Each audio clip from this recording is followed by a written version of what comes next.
Okay, let's go ahead and get started. Our question of the day last time had to do with what language you use for thinking. Kind of an interesting set of answers there. I've been getting questions from people about the schedule, what's the plans. So let me mention that we're going to finish up recursion this week, today and Friday, and I will be passing out a homework assignment for recursion, and that'll be due next week. Then there will be a pause in terms of homeworks. Normally that would be so that students could take a midterm. You're going to take a midterm, although it's going to be lower stakes than for the usual class, because it's not going to be proctored. But we'll spend the time working on a midterm the way we normally do. So that's kind of, I would expect you would work on after you finish this homework assignment that's going to be passed out on Friday. On Monday of next week, I'm going to make all of the materials available, including the actual midterm. So you'll have some flexibility in terms of when you can fit it in. And I'll say more about that when I release those materials on Monday. So one more homework assignment before the midterm, and then basically a week in which we're doing midterm type stuff. And that'll have a lot more flexibility in terms of timing. And then we'll start a new topic after that. Okay, let me switch to the overhead camera. So, and let me make sure that I'm looking at the same thing that you're looking at. And so I wanted to begin, we were talking about recursion last time. We looked at some examples. I wanted to give an example that involves thinking about binary numbers. I've mentioned that in the old days we used to fit in more computer sciencey type topics, and talking about binary number systems or number systems in general would have been something that we would have spent time on. I think most of you are familiar with the basic ideas of binary, but I'll just mention them quickly.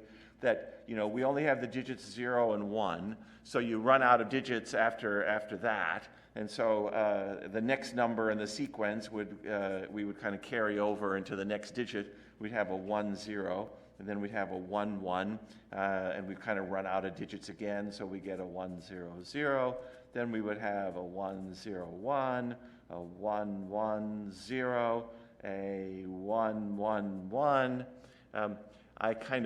It reminds me of, when I was your age, driving was a big deal, and I remember people would always notice if their odometer was getting close to 99,999.9 miles, all those nines in a row, you get all excited, it's about to flip over to 100,000 miles or something. And I kind of imagine that computer scientists might have a similar kind of feeling where you see a whole bunch of ones in a row, that's about to flip over into 1 0 0 0. It's like the odometer. It's all, in base 2, it's all, 1 1 1 1 1 is the base 2 equivalent of that experience. Well, so, and if we just kind of put down what the base 10 equivalent of these are, 0 and 1, those are the same in base 10 as they are in base 2. That's a 2, that's a 3, that's a 4, that's a 5, that's a 6, that's 7, and that's 8. So that's basically a few examples, of expressing something in binary. Sometimes people ask me, are we going to be tested on this? No, you're not going to be tested on binary. We're just kind of talking about it. Well, suppose that I gave you a number. Suppose that I gave you an n that was, 36,219, and I said, tell me the binary representation of this number. So when there's an audience, I can always kind of say, who can do this quickly off the top of their head? Tell me the sequence of zeros and ones for this. But it doesn't matter having an audience or not, because I never get anybody who volunteers. So we have kind of silence either way, with or without an audience. It's not obvious how, what sequence of zeros and ones would represent this number in binary. But then I usually ask people, do you know anything about the binary representation of this number? And people think about it, and they can usually say, well, this is an odd number, so I know it ends in 1. So whatever sequence of digits come before, it ends in a 1. You can see that here. that every other number ends in a 1. All the odd numbers end in a 1, and the even numbers end in a 0. So you can kind of tell one digit of the answer. And I've mentioned the idea that one of the nice things about recursion is that if you can nibble away at a problem, do a little bit of the problem, then you can often let the recursion handle the rest of the problem. And so this is a way of kind of nibbling away at the problem. I'm not going to try to prove to you why the solution I'm going to show you works, but I'm going to kind of try to appeal to your intuition. We talked last time about when we were looking at this stutter problem. I mentioned, suppose that you had a number like 348. So we're used to working in base 10. We know that if you divide by 10 in base 10, that moves the decimal point over to here, and you'd get a 34.8. So we know that, if we did that, so if we use n/10, integer division by 10, we get the leading digits, because, you know, the 34.8, it chops off whatever comes after the decimal point. So we can get the leading digits by using n/10, and n mod 10 told us what was left over, you know, what was unaccounted for by the 34 that we got there. So we're very, you know, I've been mentioning that idea a lot, the, you know, kind of shifting the decimal place as a way to break a number apart in base 10. Well, I'm going to kind of appeal to your intuition that if you are a base 2 oriented creature, maybe instead of 10 toes and fingers you had 2, you know, so you were used to writing out, you know, sequences of zeros and ones, 0, 1, 0, 0, 1. You know, suppose that was some base 2 number, and you're used to manipulating things in base 2. You would be, in that case, if you're used to base 2 type operations, you'd understand that if you divide by 2, that shifts the decimal point over by 1 in base 2. Just like here, dividing by 10 shifted the decimal, you know, the base 10 decimal point. Here, the base 2 decimal point would shift over by 1. And so we know that we can basically break this number up into the leading digits. So, you know, if you shifted the decimal point over by 1 and you kind of chopped it off. So the leading digits we can get by looking at n/2, and then this final digit we get by looking at n mod 2, because it tells you what's left over after you do that, after you have accounted for the leading digits. So this idea, kind of breaking it up into the leading digits that you get by doing n/2 and the final digit which you can get by doing n mod 2, that's what we're going to use to write a method. So I want to have a public void method that I'm going to call writeBinary, that takes an integer n as a parameter, and it writes out the binary representation of the number. For now, I'm going to have a precondition that n is greater than or equal to 0. So I don't want to deal with negatives just yet. So what are the easy numbers to write out in binary? Well, it's the numbers that are the same in base 10 as they are in binary, right? Because then we can just, you know, print them directly. So that's 0 and 1. 0 and 1 are the same in base 2 as they are in base 10. So I can say if n is less than 2, so that would make it a 0 or a 1, then we can just do a simple print. System.out.print of n, because then it's a one-digit number in binary. Otherwise, what we would do is we have a multi-digit number to write out, or at least it's going to have multiple digits in base 2. And we know that what we want to write out first is the binary representation of n/2. If only I had a method that would write out the binary representation of a number. And if I believed that it worked, I could call writeBinary, saying I want you to write out the binary representation of the leading digits, which we get by doing n/2. And then after all of that, I can kind of manually write out the final digit. I can do a system.out.print of the final digit, which we know we can get by doing n mod 2.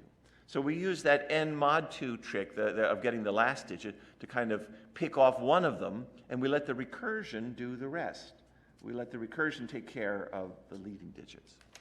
So that's how we could solve that problem. Again, it's kind of a nice example of if we can do a tiny little bit, then let the recursion take care of the rest. I have a handout. I mentioned last time that I had a numbered handout for the examples from last lecture. They're also in the notes, but it's kind of nice to have a handout if you want it. I have a numbered handout for today as well that's already linked on the handouts tab for the course. And that's going to have this version of right binary. So this version includes a case for negatives, that it says if n is less than 0, it prints out a leading minus sign, and then it writes the binary representation of minus n. Because if n is a negative number, then minus n is a positive number, and so the rest of the code will take care of that. So we have three different cases. Again, I mentioned nested if-else is kind of a very common structure that we expect in a recursive solution, distinguishing different base cases, different recursive cases. Here our base case is when we've got the one-digit number in base 2, and we have two recursive cases. This one is a recursive case because it's calling right binary. So that's kind of my solution to the binary printing out the binary representation. I thought I'd just mention briefly that there's three occurrences of the number 2 here. If I change the 222 to 333, it will write out the base 3 representation. There's nothing special about what we did that is special to base 2. We're just reasoning about a different number base. So if you change it to 333, it writes it out in base 3. 444, it writes it out in base 4. 888, it writes it out in base 8. You could even change it to 101010, and it would write it out in base 10, although that's a little silly because that's what print does. It already writes it out in base 10.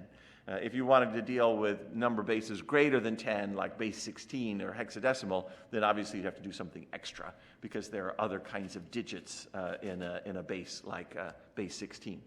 But anyway, it's interesting. It's a kind of a general purpose approach that works not just for binary, but for other number bases as well. All right. Well, one of the things that I wanted to do is I've shown you several examples, I think, where recursion sort of shines. It works out nicely. I want to show you an example where recursion isn't so obviously helpful. So we got to understand those cases as well. So I'm imagining an array 1, 2, 3, 4, 5 different things in it. So suppose this has a 6 and a 2, a -2, 4, and a 9. So we got some numbers stored in this array. We got indexes 0, 1, 2, 3, and 4. So suppose that I want to write a public int method called sum, which is going to take a reference to an integer array that I'll call list. So I want to think about how I would write code in here that would compute the sum of this array. So just add up the 5 numbers. That's all that I wanted to do. How hard can it be? We already know how to do that with a loop. It shouldn't be a particularly hard thing to do with recursion. Well, it turns out it is a little bit trickier. So, the kind of question that I was asking here last time is, I said that one of the ways to think about it is, what's the simplest case? What would be the easiest array to find the sum of? And some people say a one-element array. And a one-element array would be easy to find the sum of because it has just the one thing in it. But there's an even easier array to find the sum of, and that's a 0-element array. It sounds odd, but you really can have arrays that are of length 0. So it's not uncommon, actually, in Java code. They have various uses. But it's possible that an array would be completely empty, and in which case its sum would be 0. So we could have something here that kind of says, if I have an empty array, then the sum is 0, and otherwise, what would I do? Well, otherwise, I'd have to kind of pick off something here, like maybe I pick off the 6, and I want to be left with these things, or I'm going to pick off the 9 and be left with these things. But what I'd have to do is I'd have to make a new array that's closer to being an empty array. So I'd have to make a new array that's smaller than the original array. So instead of a 5-element array, I would make a new one that's 4 elements, and then after that a new one that's 3 long, and after that a new one that's 2 long. I'd have to make a lot of copies of values that are in this array, and that's highly inefficient. So we don't want to do that. It actually would turn what can be an O of n operation. We use this terminology with the complexity lecture. It would turn it into an O of n squared operation, which is very wasteful. And it would take up a lot of extra memory as well. Well, so to think about this, I think that it can be useful to think about how we would solve it iteratively. So what would we do iteratively? We would say for int I equals 0, I less than list.length, I plus plus, and inside of here we'll do something with list bracket I, the cumulative sum, so we'd start a sum variable at 0, and we would say sum equals the old sum plus list bracket I. We add in kind of the next thing from the array. So that's how we would solve it iteratively. If you think about this solution, it's useful to think about kind of what is the process, what's the underlying process that's going on here, what variables are being manipulated as this executes. This is a good question to be able to ask yourself if you're trying to translate something that can be expressed iteratively into something that can be that you want to do recursively. So I usually ask the class, what are the variables that I'm manipulating here? And people usually pretty quickly point out that I'm manipulating a sum. You know, I initialize it to 0. I'm adding something to it as we go along. Well, what else am I manipulating here? There's an int I. So I've got this integer variable I that I'm initializing to 0, and I'm incrementing it and using it to refer to different elements of the array. And I say, is there anything else that I'm manipulating? And people don't always quite see this, but I am referring to the array itself. So, I mean, I'm not changing what's in the array, but I certainly need access to it. So this process, this iterative process, involves manipulating 3 different variables. Well, so if I wanted to do something equivalent here, I generally want to have some way of getting an equivalent of those 3 things here. Well, one of them is easy. I'm passing the array as a parameter. So since I'm passing the array as a parameter, that's how I cover that part of it. Now the sum, you could imagine that we could have a parameter that we would have in here that would be keeping track of, say, a current sum. But this is the case where we're returning something. We're returning an int. And so what we can do is we can compute the sum as the value being returned. So instead of manipulating a variable sum, we have an opportunity to compute a sum, you know, as the thing that we're going to return overall. But what's missing from here is the int I. There's kind of no idea of an index being manipulated in here. So that's kind of what's missing. So let me mention an important idea, an important thing for you to understand, which is often the key to understanding how to do a recursive solution is to figure out the parameter passing that you want. See, it's different when you're writing an iterative solution. You can introduce a local variable that's going to exist inside of this method, this little int I, and you know all of the iterations are done here within this method, so that means we don't need to deal with any kind of special sharing arrangement because it's all in one method. But here, we're going to have an invocation of the sum method, which calls another version of the sum method, which calls another version of the sum method. So it's going to be a method calling a method, calling a method, calling a method. And all of those different methods have to somehow share an int I, that they have to kind of be dealing with an integer index that they know about. And so the way that we accomplish that, I mean, you could imagine, say, that we'd have some kind of global variable, like a field or something. That would be a big style deduction if you did that. We don't want you to be introducing global variables that you would use to solve a problem like this. We want you to include it in the parameters. And so that's kind of a very important point to understand, is that, as I said, I'm just repeating what I said a moment ago, often the key to figuring out how to solve something recursively is to figure out the appropriate parameter passing. Because that's kind of setting up the computational process that's involved. So what I have in mind is that I want to write a public int sum method that takes our integer array called list, and that takes a second parameter that I'm going to call index. Now, I called it I when I was doing the loop. That was just a local variable.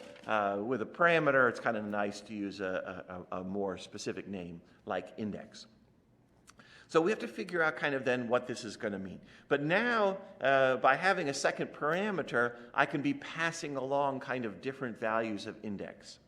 So here's what I have in mind. And you could do it kind of from either end of the array, but I'm imagining that I'm going to start with 0 as the index. And what I want it to do is, when I first call the sum method, remember, this is going to be a recursive method. So I imagine a whole army of robots all solving the same problem. So the first robot in that army that I'm going to call up, I'm going to say I want you to start at 0. And so I want it to manipulate list of 0, kind of this 6 that's right here. And so, but it wants to take advantage of the fact that it has other robots that it can have solve other parts of the problem. So I don't want it to be adding up more than what's in the list 0. So what I'm going to have it do is I'm going to have it rely on a second robot that would add up things starting in index 1. And then that robot is going to rely on a robot that would add up things starting in index 2. So the idea that I have here is that that very first robot is going to be computing lists. Well, actually, let's get to that in a second. Let me first just kind of talk about this idea that I want to find the sum, returns the sum starting at index. That's kind of the understanding of what I mean by the index. So the first robot will be asked to start at index 0, the next robot will start at index 1, the next one will start at index 2, and so forth. So I want to think about our base case first. What would be a convenient index to get to in an array like this? And I often get lots of different answers here. Some people will say 4, index 4 would be a convenient index to get to. And some people are thinking ahead and kind of realizing that what I could say instead is if index is equal to list.length minus 1, which is the 4, right? I mean, basically, if I get to the final element of the array. So if this first robot is adding up starting here, the next robot adds up starting here, the next robot adds up starting here, starting here. The robot that's asked to add it up starting here has that easy task. There's only one thing to include in the sum, so it'll just be able to return that value and know that that's the sum starting at that final index. So this certainly would be an interesting way to go, in which case we could return list of list.length minus 1 would be what we would return in that case. So we could write it that way, but it's not going to work. There's a concept that the TAs may have mentioned to you. Maybe you're going to get tired of us using this word over and over again, Zen. But we kind of have a notion of recursion Zen, that as you practice with recursion, you kind of get used to certain patterns, that sometimes you want to let the recursion go a little bit further. So sure, it would be easy to be given just one element, but in a way, there's an even easier array to work with, which would be if there was nothing to add up. So if kind of the index you were given is beyond the size of the array, then there's nothing. Then it's like an empty sequence that you're adding up. And in particular, there's an array that this fails for. So I usually ask people what would be the array that this fails for, and it's the empty array.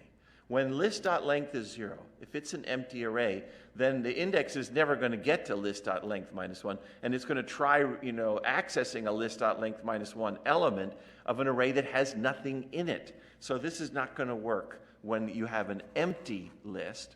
And so what we want to kind of do is not stop at the list.length minus 1, but to let it go a little bit further. So I'm going to say if the index is equal to list.length, then we'll return 0.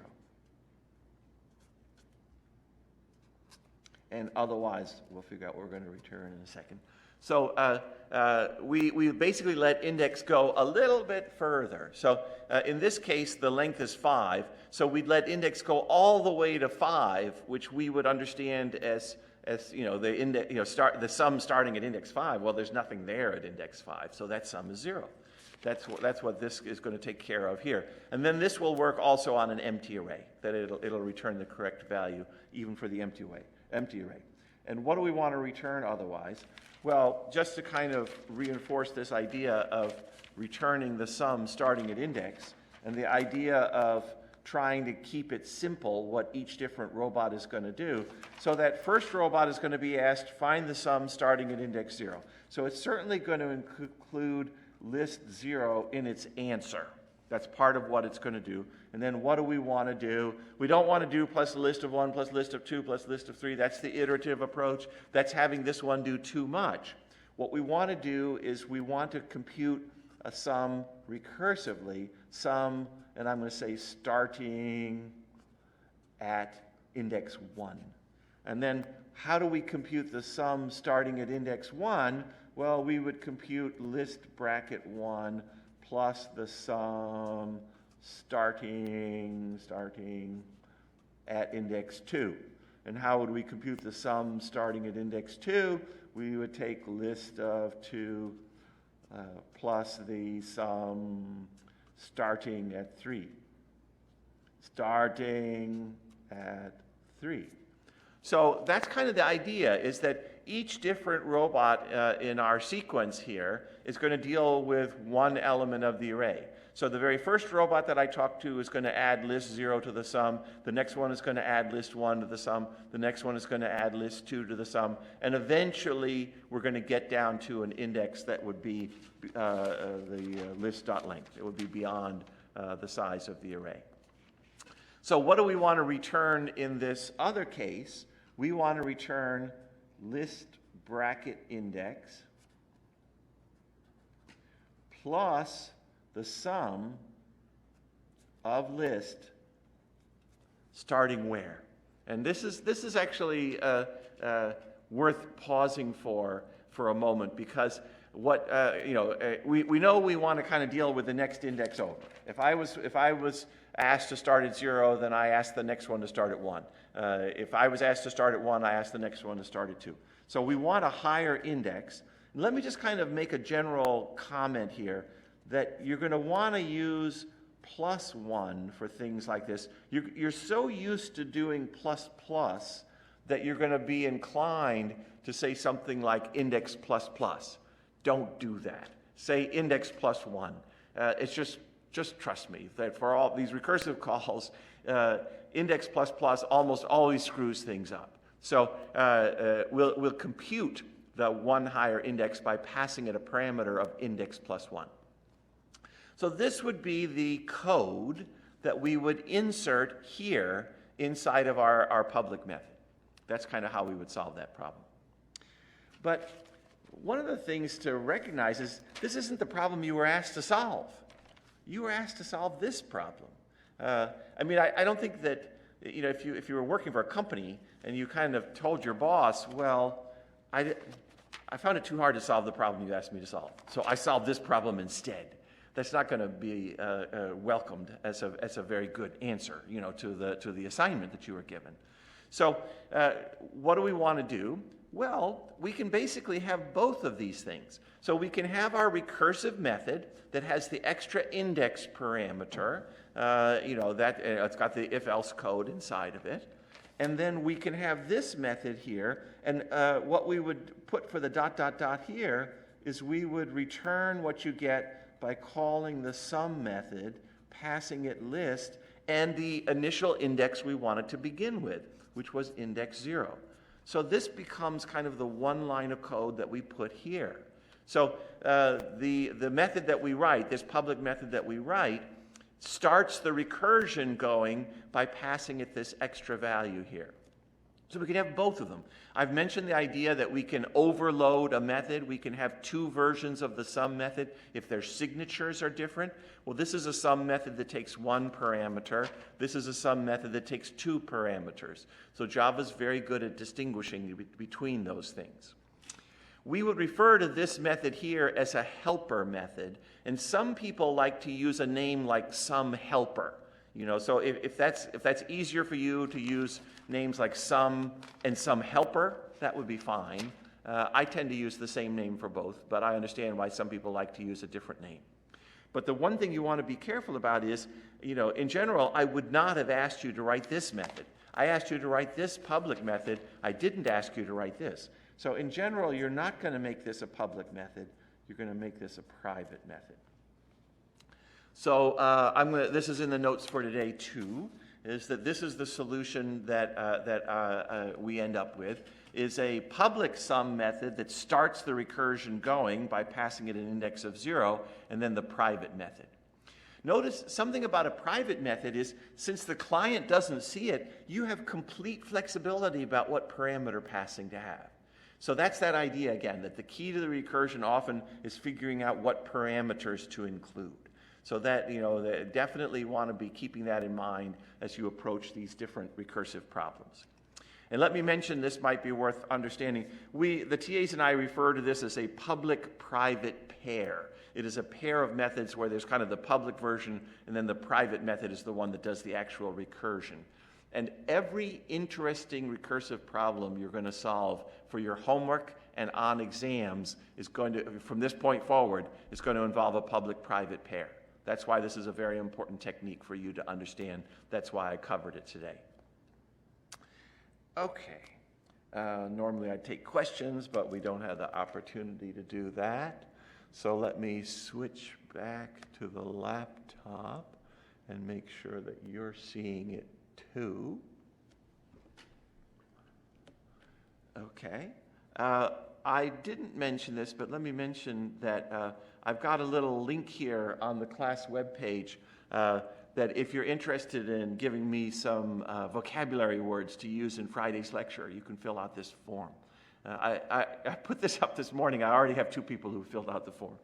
So anyway, if you're interested in giving me some vocabulary, fill out the form, and I'll include your answers in what we do for Friday. But what I want to do today is I want to talk to you about a particular sample program that I call crawler. So the idea is that I want to find out information about files and directories. Now, there can be a fairly complicated directory structure. So for example, I have here, this is kind of my Mac showing me a folder called crawler that's inside of my 143 directory, and it's got a lot of stuff in it. It's got a lot of files, and it has a lot of directories that have also files and directories inside of them, and some of them have files and directories inside of them. So kind of lots of different levels here. And the idea of the crawler program is that I want it to discover all of this structure. I want it to be able to show me something that looks like this, that kind of shows the structure of what's inside this crawler directory. So the version of it right now, there's a main that prompts for a file name, and it makes a file object, and it kind of figures out whether that thing exists or not. Now, files, you may remember, we talked about this in the 142 class. I think it's unfortunate that Java uses the name file for this class, because it implies that it actually is the file. It's not. It's an object that is looking at a file, an object that's connected to a file. So, I mean, a better name would be something like file handle, file connector, something like that. And I opened up before lecture kind of the documentation, internal documentation on file, an abstract representation of file and directory path names. And there's lots of different information here. Now, it turns out that, I mean, as I said, these objects aren't necessarily actual files. So there's something connected to a file, potentially. So if I compile and run this version of the program, I'm going to give it a name of something that doesn't exist on my 143 directory. I'm going to say foo.bar, and it says does not exist. Yeah, so that really shows you that it's not necessarily connected to a file. So, I mean, because you can give it any name, but that may or may not be a name of something that's actually there. And we can see in the documentation here that there's a thing called exists. Tests whether the file or directory denoted by this abstract path name exists. So what the main program does is if you give it something that doesn't exist, it tells you so. And otherwise it calls this method called print. And right now, print just shows the name of the thing that you've specified. So if I run it again, let me give it the name of something that does exist. So I'm going to give it a full path name, users/regis/143/crawler. That's the name of that directory that I'm showing you here, where the Mac is showing me the name of the directory up here and all of its contents here. So it comes back, what did I do wrong? I think I did my slashes in the wrong way. I meant to do users/regis/143/crawler. Oh, what did I do? What am I doing wrong? No, I had it correct. Oh, I know what I'm doing wrong. I am doing it to see if you guys were awake. I need a slash in front. /users/regis/143/crawler. Okay. And it prints out the name of the directory. I did that just to see, just to make a point, to get you guys to be paying attention. Well, that's not quite true, but it's all right. So that's the name of the directory. Let me give it the name of a file that's inside of that directory. We're writing a program called crawler.java. That's the program that we're writing right here, crawler.java. And so if I give it the name of a file in that directory, it just shows me the name of the file, which is good. So, for both a directory and a file, it's just printing out the name. But I wanted it to show me the substructure. So I wanted it to show me everything that's inside when it's a directory. So if I go back to the documentation for a file, there's lots of stuff here, but there's something called list files. Returns an array of abstract path names denoting the files in the directory denoted by this abstract path name. Well, so the key thing to me there was that if I say f.listFiles, it's going to return to me a bunch of files, the things that are inside of this particular directory. Now, I think it's said that it returns something of type file, bracket, bracket. In a way, I don't really care the return type because I know that what I want to do is I want to traverse this structure once. And the various things we've seen, arrays, lists, all of these things, to traverse them, we can use a for each loop. So I'm going to say for all of the file objects F that are in f.listFiles, we want to do this. So I've often done this where I use a simple letter like F. I'm not going to be able to do that in this case because I used F for my parameter name. So how about if I call it sub F? So all of the sub Fs that are in f.listFiles, let's print out system.out.println. Let's use some spaces, 1, 2, 3, 4 spaces to kind of indicate that it's inside.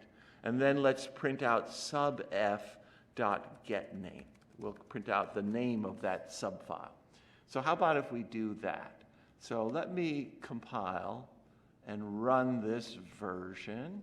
And now let me give it the directory name that I gave it before. Maybe we'll scooch this up and we'll see what we get when we run. And what we see is There's directory crawler.class, dir.b, crawler.start, dirc. There's a bunch of stuff, and all of those things are at kind of the top level inside of that crawler directory. There's also an odd thing called ds_store.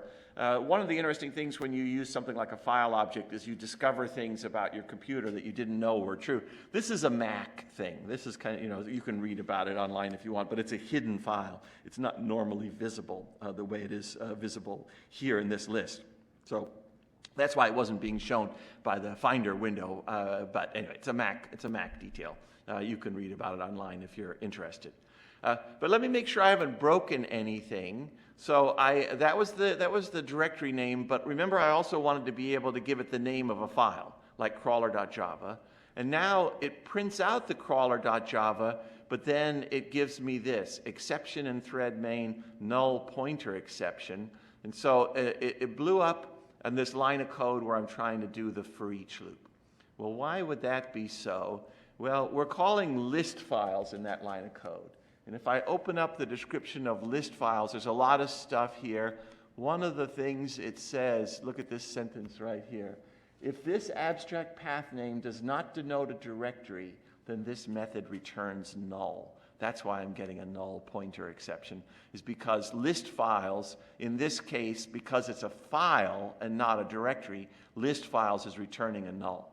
So that's a good example of someone who took a course like 143 where they said document all of the relevant things that a client of this method would want to know. We just didn't read it very carefully. So I should have noticed that that was so. So I have to figure out kind of, is there something that I can do to help me make sure that it's going to work out okay? And if you look at the stuff here, there's something called is directory. There's also something called is file, but it seems like the is directory is kind of a nicer one to use. I'm going to say if f.is a directory. So I'm going to, I don't want to do this in the case that it's a simple file name. So we'll kind of guard that for each loop with an if. So if we compile and run, maybe we'll scooch up to be able to see a little more. And then if I give it the simple file name, now that's working without throwing an exception. And if I give it a directory name, it's still printing out the contents, which is good. And it's printing them out, so there's the name of the directory, and then the indented list of things that are inside it. But there's things like this dir.b and this dir.c that are directories that have things inside of them. So we need to go deeper. So what do we want to do? If we print out subf's name, then aren't we going to want to have a for each loop that goes over, subf.list files? But we only want to do that if subf is a directory. So we'd want to say if subf.is a directory, then what we would do is we'd have a for each loop that would say for all of the file objects subf that are in subf.list files, we can system.out.println with, say, 8 spaces of indentation. 1, 2, 3, 4, 5, 6, 7, 8 spaces of indentation, and print out the subf.getName. Print out the name of that, and then that would be the end of our for each, and that would be the end of our if. Well, let's see if that gets us another level in. We had, subf.list files, but it's a method. I need to include the parentheses. So let's do that. And then let's see what happens when we run this. So let's give it the crawler directory. And it does kind of seem like we're making progress. There's the crawler directory's name. And then one level of indentation in, we're seeing things like dir.b. But then 2 levels of indentation in, we're seeing kind of the things that are inside of dir.b. But notice that dir.b has a directory called dir.b1 that has stuff inside of it. So that means we're going to want to say here, if subf dot is a directory, then we're going to want to have a for each loop for all the file objects sub f that are in sub f.list files and so forth. I mentioned in Monday's lecture that sometimes with these recursive solutions, some people see them faster than others. So it could be that you guys see automatically, some of you may already know what it is we should be doing, but I'll bet there are a lot of you who haven't seen it yet. This is a bad approach. What we're doing here is bad. I mean, and so let me just say a few things to try to help you to figure that out. One of the things to remember is that recursion is short and elegant. This sure doesn't seem short and elegant. We're going down a rabbit hole here that has no end to it. So if you find yourself kind of going down this, deep rabbit hole, you've probably missed something. Well, so one of the things to think about, so you're being asked to write a method that does a lot. But so that's bad, that's hard, right? But one of the nice things about it is that you can assume that a recursive call does a lot. It can be helpful to write down what is it that this method is supposed to do. It's supposed to print the name, of the file or directory, right? That's the first thing it does. What's the second thing it does? Checks to see if it is a directory. And then what's the third thing that it does? Prints all of the content. If it is a directory. If it is, prints all of the contents of the directory. And I don't mean just the one level deep, I mean all of the content. You'd have to, contents of the directory. You'd have to describe kind of the multi-level aspect of this. But we basically went wrong starting here. So what did we do? We had a thing called sub f. And what is it that we wanted to do with that sub f? We wanted to print its name. We wanted to check to see if it's a directory. And we wanted to print all of its contents. We wanted to do that with sub f. If only there were a method that would print its name, check to see if it's a directory, and if so, print its contents, then all the way back here, we could have gotten rid of all of those lines of code. I think I've got, let's kind of go in here. And I could have just done print sub f.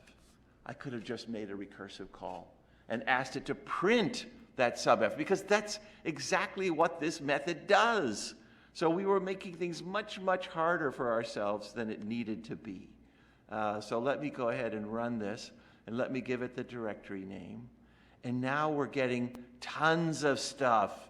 We're getting all of the things that are inside of there at all of the different levels. It was a much simpler task than we realized. We kind of went down a wrong path because we didn't recognize when we should make a recursive call. One of the things about this is that the underlying structure is recursive, and that's why recursion was helpful here. Now, in terms of the indentation, to do that, we kind of have to have an extra parameter here. I can include an indent parameter where I could say something like for int I equals 0, I less than indent I plus plus. I can do a system.out.print 1, 2, 3, 4 spaces. So I can have different levels of indentation. Initially, my level of indentation would be 0 indentation. And here, the indentation I would want is indent plus 1. Again, not plus plus, indent plus 1. Let me make sure it compiles. And it does seem to compile. So let me go ahead and run it. We'll give it the directory name and take a look. Now we are getting the exact version of this that we had right here. So we've solved the problem. Maybe I'll point out something just so that you'll understand you have great power now, so you'll have to be careful. Notice you can delete files. You could use this technique to delete every file on a computer. Okay, a little dangerous. I want to show you one last thing, not that I'm encouraging you to do that. You kind of can't talk about recursion without talking about fractals. And so I wanted to show you the Sierpinski triangle. I'll probably have a chance just to show it to you a little bit. Maybe I'll pick up a little bit at the beginning of next time to remind you, because we're about to run out of time in a little over a minute. This is kind of level 1 Sierpinski triangle where it's just a simple triangle. Level 2, it's going to put one of these in the upper part here, one in the lower left, one in the lower right. So if I run it again and ask for a Sierpinski 2, Notice how now there's a triangle up here at the top, a triangle in the lower left, a triangle in the lower right. It may look like I did some drawing here, but actually that's a lack of drawing, and you're seeing the background show through. Now imagine this little subfigure having them, one of them in the top there, one of them in the lower left, and one in the lower right. So let's run that again. That's what we get when we ask for a Sierpinski 3. And then imagine this figure repeated in those 3 places. So that would give us a Sierpinski 4. And the Sierpinski fractal, theoretically is infinitely many levels deep. Now, a graphics program has only so much accuracy. So Sierpinski 8 is about how good we get. I'll say a little more at the beginning of next time because I want to show you the code a little bit. But I wanted to kind of share that with you before we ended today. So we'll do a